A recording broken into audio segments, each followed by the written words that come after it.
Veterans Voice is a show that connects veterans and active members of the military to qualified guests who help you find programs and benefits you qualify for and discuss housing, education, career training, and other topical matters. Every show addresses issues that affect your life.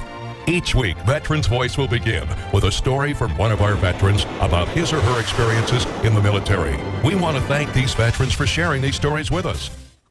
I'm so glad that you could join us for this special edition of Veterans Voice Network's Career Combat, Life After the Military. Allow me to introduce myself. Sir, Master Sergeant Charlie Duquette, 25 years in the Marine Corps hasn't affected me one bit. Sir, Well, before going any further, we have to come to terms with the words career and combat. I turned to Noah Webster's American Dictionary and found out that career connotates the sense of running. Many of our earliest military memories and our fondest memories does the same thing, because we hear that small, still voice, still that cadence calling us. Up in the morning before the sun, gonna run till the running's done. 1, 2, 3, 4. Oh yeah, on active duty, our career was a course of action and movement continuously. Now, the word combat is used to denote a private contest or struggle between two people, kind of like a duel. I guess, you could apply Webster's definition to meritorious promotion boards or, in the civilian sector, your final big job interview. Military veterans answered the call of duty and they signed a contract up to and including their lives for their country, to serve their country. You, along with your family, are about to or are in transition right now. And when you get released, you enter into career combat. You have to be prepared for that. This makes going to boot camp look kind of easy in comparison. And that civilian battle space is totally different from what you were accustomed to while you're on active duty. First of all, we never woke up in the morning and asked ourselves, gee, what should I wear today? I mean, we just kind of knew what fashion statement to make, and it never went out of style. And we transitioned. There's a lot of changes. We're transitioning from job security backed by the United States government contract to employee at will and job insecurity. Our benefits package started with 4 weeks of paid vacation, which we called leave. And when you were off, you and your family could fly free anywhere in the world. The health and dental plan, well, you couldn't beat them. Why?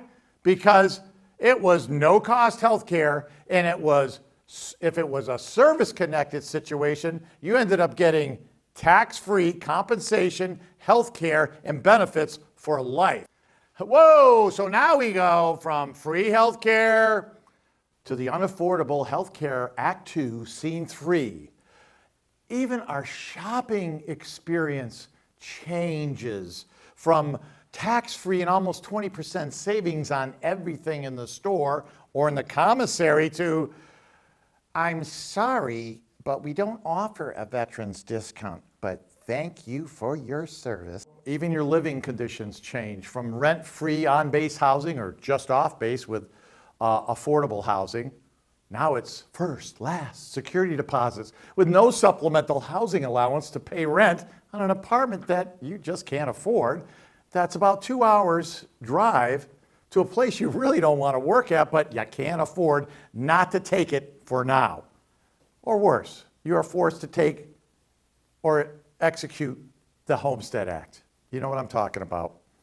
That option is you move back home with mom and dad who haven't changed anything in your room since you left. How bad is it? It's very stressful to move across country, to relocate from the West Coast to the East Coast, to find a new home, to enroll and go to a college, get your GI Bill started, start your part-time jobs, get the kids into a new school system, and deal with road rage on the way to your first big interview, all in your first week. If you were to sum up this experience, the one word that comes to my mind is the word institutionalized.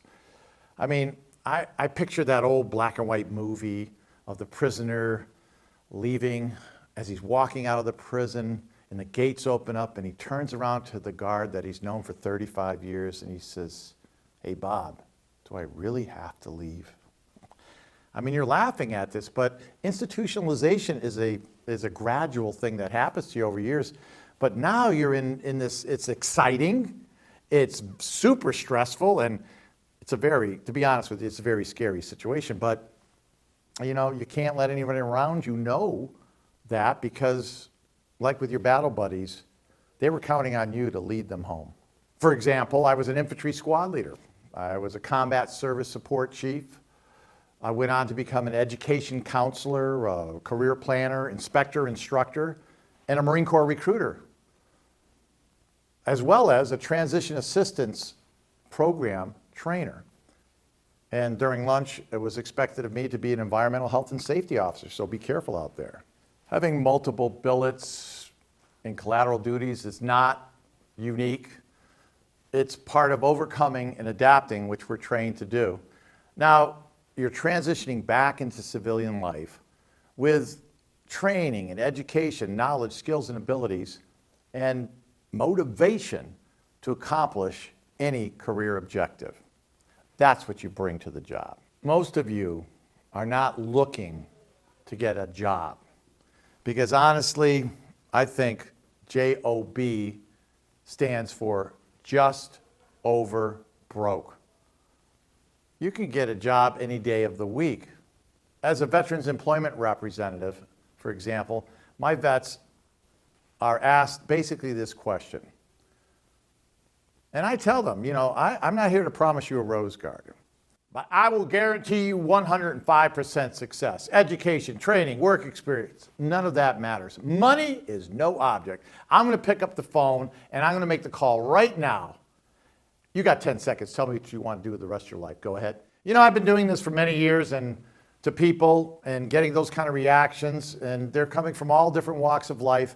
And the results are consistently 90% of all the job seekers I ask that question to in that way really don't know what they do. They say, I don't know. They're in shock. And then they say, I don't know. I have found that only about 10% of the people that I've asked in all the different areas say anything. But most of those 10% will say, I want to stop world hunger, or I want to help people. Okay, could you narrow that down a little bit? Literally, less than 1% have an immediate response, and they can tell you exactly and articulate what their occupation is. We talked about it. Do you really want a job? Not really. I think that you want to be able to combine your occupation and your passion, put them together, and have your occupation. So what is your occupation? Let me illustrate it this way. My occupations are coaching, counseling, possibility thinking, teaching, training, and motivating fellow veterans. And you know what? I get to do that every day so that I can help move them along that road to success. And I literally love what I'm doing. And here's how you know you have a career-fulfilling position, by the way. Friday, it hits you. Oh my God, they pay me to do this. So that's your acid test. And you know, I think about it, you know, every call I get from a veteran is an adventure, every meal's a feast, and every paycheck that my veterans get is a fortune of fulfillment for both of us. It just doesn't get any better than that. Honestly, during my time in the Corps, I never had a job. I had multiple military occupational specialties, or MOSs, but I'd never had a job. I had a duty to perform, and that's a big difference. You know, many employers don't get it. They don't understand that distinction, the uniqueness of military service. You kind of have to break it down to employers, because you have to go from military ease to civilian ease. And that's quite a transition. And the employers, they often don't know a lance corporal from a lieutenant colonel, and that's because their worldview is 9 to 5, and it's corporate America, and it's not career combat for them. It's just a job. How can I illustrate this? Okay, how about this? Picture this. I'm a platoon sergeant. My lieutenant comes up to me. He goes, "We're going to have to take your squad, and you're going to have to go up that hill and take that ridge line with those machine gun nests on top." I look at my watch. I said, "Sir, my watch is telling me it's quitting time. So if my boys are going to go take that hill, I'm going to have to get double time and a half, or I'm going to have to call my shop steward, and we're going to have a wildcat strike." Sir, it's simple. Many employers just don't get it. You can't punch out in the middle of a firefight. Your situation is now that you and your family are in a very stressful transition, and you're entering into career combat. Your new mission is to obtain a career-fulfilling position to provide for you and your family. You're going to execute your career combat mission by using everything that you learned during your time in the service. You just got to remember, there's a great chasm between knowledge on one side and wisdom on the other.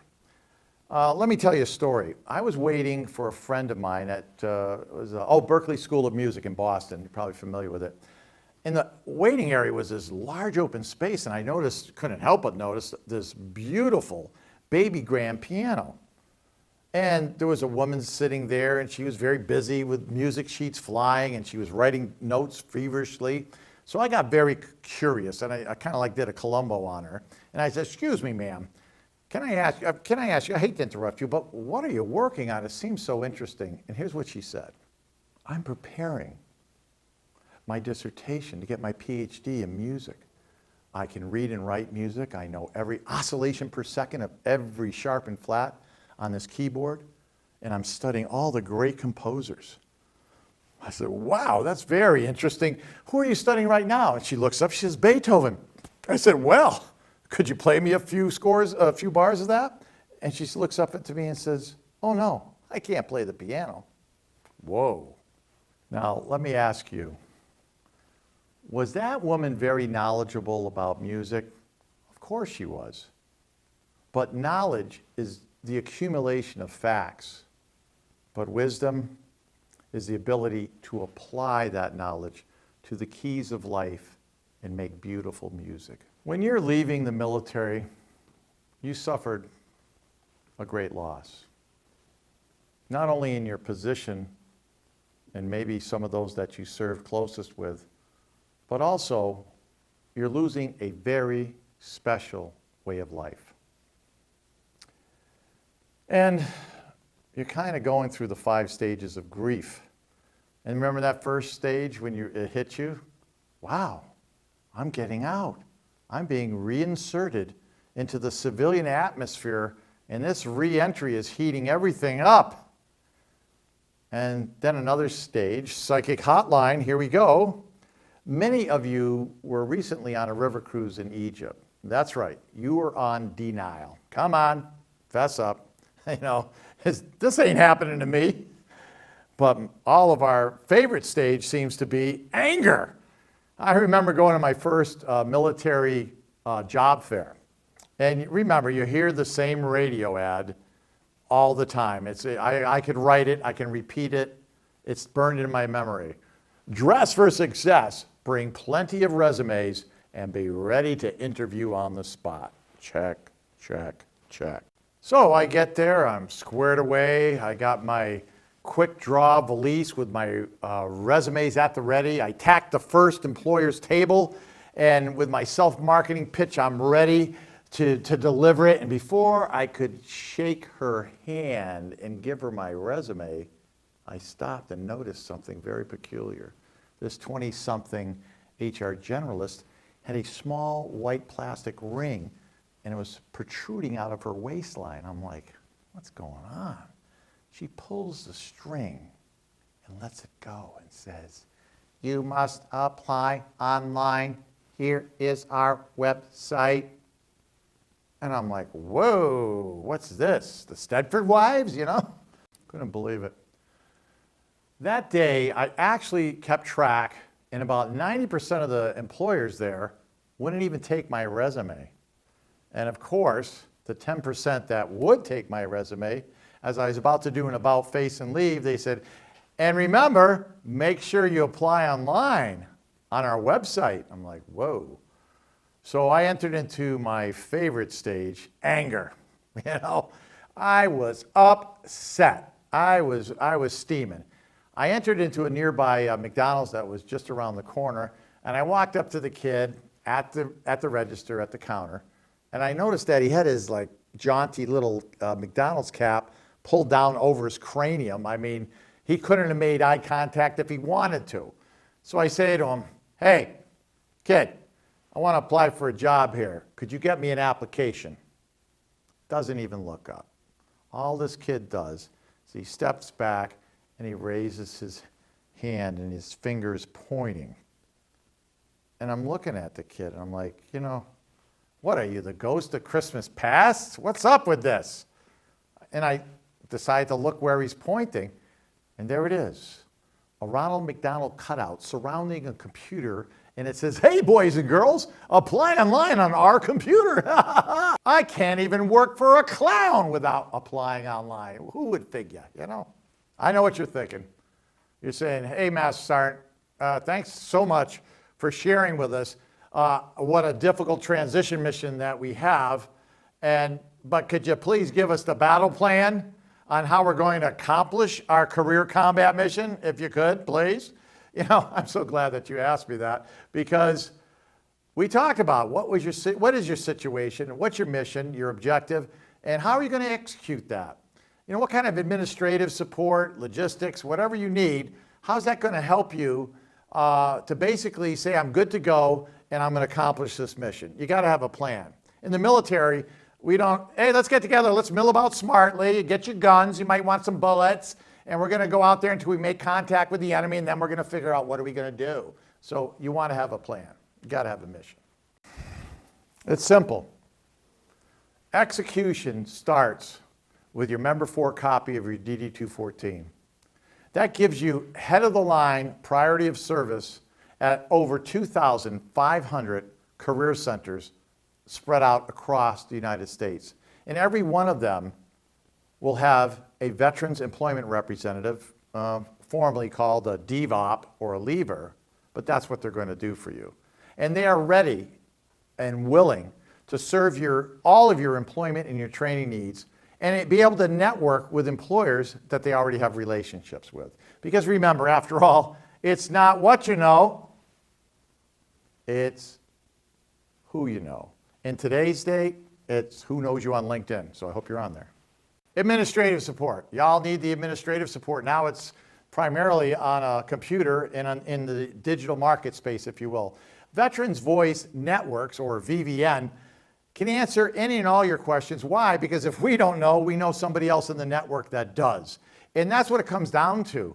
And I personally have over 1,800 veteran-friendly employers and service providers that I know on a first-name basis. And I can give you that referral, introduction, support that you need to find that career-fulfilling position.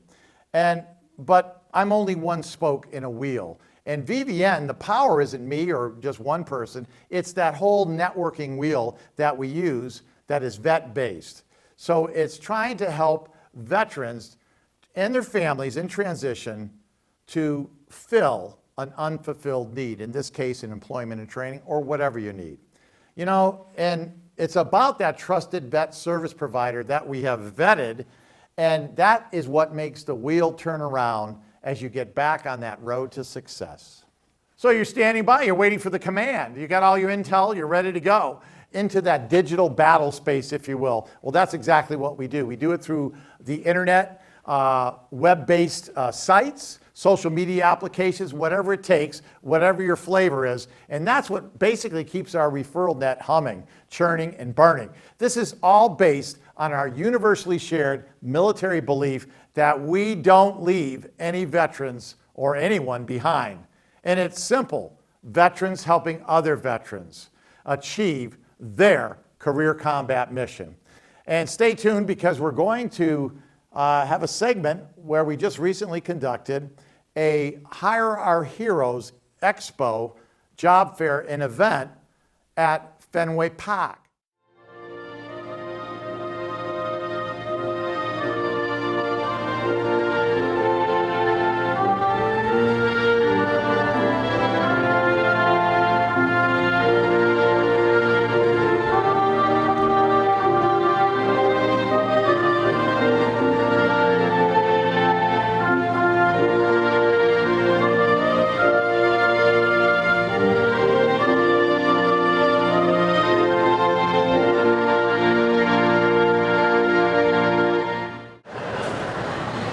I can't tell you how honored we are to be here at Fenway Park with the Boston Red Sox to host this special event, this hiring event to help our veterans and transitioning service members, our members of the Guard and Reserve, and their spouses find meaningful employment opportunities.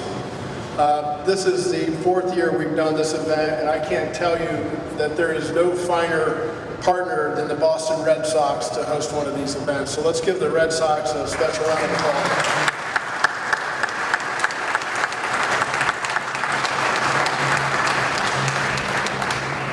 We have also had some great employer partners, many of whom you'll hear from here in a second.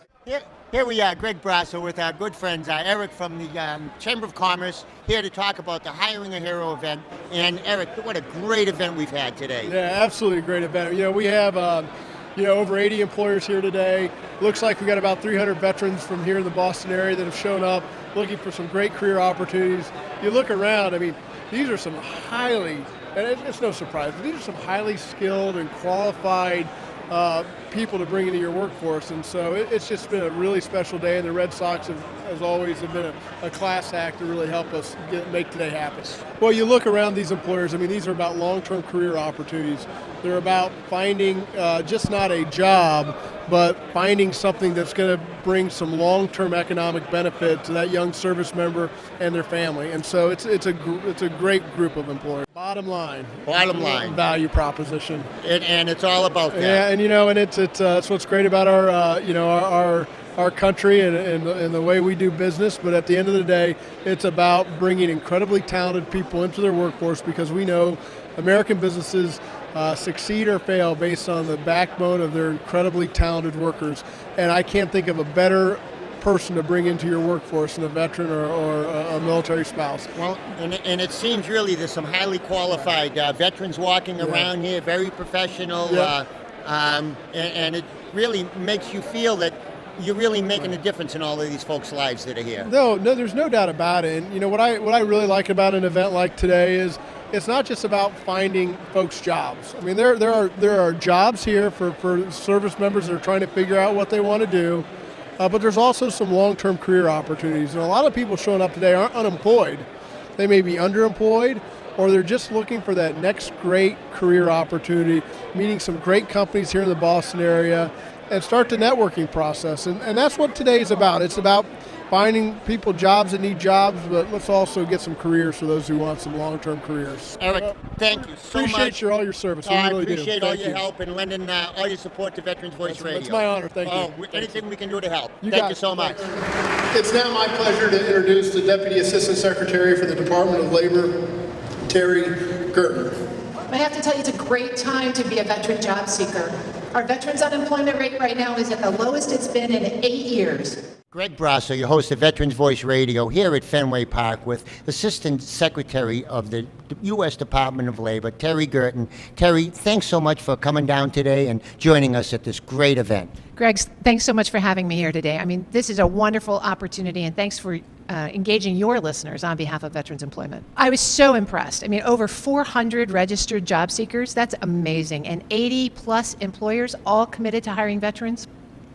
You don't get a more efficient way of matching job seekers and employers than one of these Hiring Our Heroes events. For companies to participate, they have to have jobs that they're willing to hire for on the spot. They have to be willing to interview on the spot. And for registered job seekers, if they registered in advance, the employers got to screen their resumes, so they knew who they were looking for. And in practice, most of these events have about 10% on-the-spot hiring opportunities, so that's pretty impressive. Most of these employers now are experienced with Hiring Our Heroes, and they believe that hiring veterans is not just a duty, but it's good business sense. Veterans come with all the soft skills, people skills, leadership skills. They know how to come to work on time. They know how to get a job done when it's supposed to be done. And so companies have come around to understanding that those are the kind of things they can't train. They can train a veteran on the specifics and the technical aspects of a job, but to have them come with that suite of leadership skills is irreplaceable, so it makes great business sense. One of the things we know that is a best practice for businesses that want to be veteran friendly is to create a veterans affinity group. Sometimes it happens sort of organically, but often it can happen with corporate leadership. And as veterans get to know other veterans in the business, they develop mentorship opportunities and they help the new veterans adapt to the corporate culture and really improve retention. You know, the Veteran Information Network doesn't stop when folks take off their uniform. So within the veteran community, those employers who are veteran friendly are well known and their reputation precedes them. And so veterans are always looking to go not only to a place that's going to challenge them with a great career opportunity, but they want to go someplace where they're going to be valued. And so companies that build a reputation for valuing veterans, offering them career advancement, promotion opportunities, training opportunities, taking care of them, that reputation gets around. And that would, I'm sure, trickle down to that veteran's family as well, who I'm sure also is a benefit, maybe a secondary benefit for all the great work that's going on here. Well, absolutely. There's a whole organization that DoD supports called the Military Spouse Employment Program. So I think they have nearly 300 companies who are committed to hiring military spouses while their service member spouse is still on active duty. But even once they leave active duty, then the military spouse has an opportunity to get in with those companies who begin to understand the value that a military family can bring. And having stable employment is so important for the well-being of the family. You know, folks who leave the military who've had that camaraderie, who've understood that career advancement, they want to go on and continue to do great things. That's why you have so many organizations that recognize veterans as an asset to their community, not just to their company, but to their community. And you see more and more veterans moving into community leadership opportunities, volunteer service opportunities. It's all a part of the whole person, the whole family wellness. There's no single characteristic of a veteran, right? Every veteran is unique, but they all have sort of common attributes. So everybody's looking for something a little different. Everybody's got different skills, different personal objectives, but they all come at it from this background of teamwork, camaraderie, mission accomplishment, and a lot of technical training and expertise as well. And it seems like you're also preparing this veteran before they're discharged to begin thinking about the life after, not just waiting till the day after and what comes next, because it seems like there's a lot of preparation involved to go into a new career. Well, you're absolutely right, Greg. And so the partnership with the Department of Defense is all about the Transition Assistance Program. Now, as of 2013, every separating service member has to go through that class. It's now mandatory. And the Department of Labor teaches a 3-day employment workshop to begin to help people think about the process of transition and what it means, what a resume looks like, what using online resources looks like today, how to prepare for an interview. So they get an introduction to all of that. And then we try to follow up again in partnership with DoD through their installation transition service managers and also their local workforce system job centers where they can continue to get one-on-one support for them. The great thing about that is for as long as they are a job seeker, might be right when they transition, might be again 20 years later, might be again when they're 55, the workforce system is always there for them and can support them at every step of the way, and it's always free.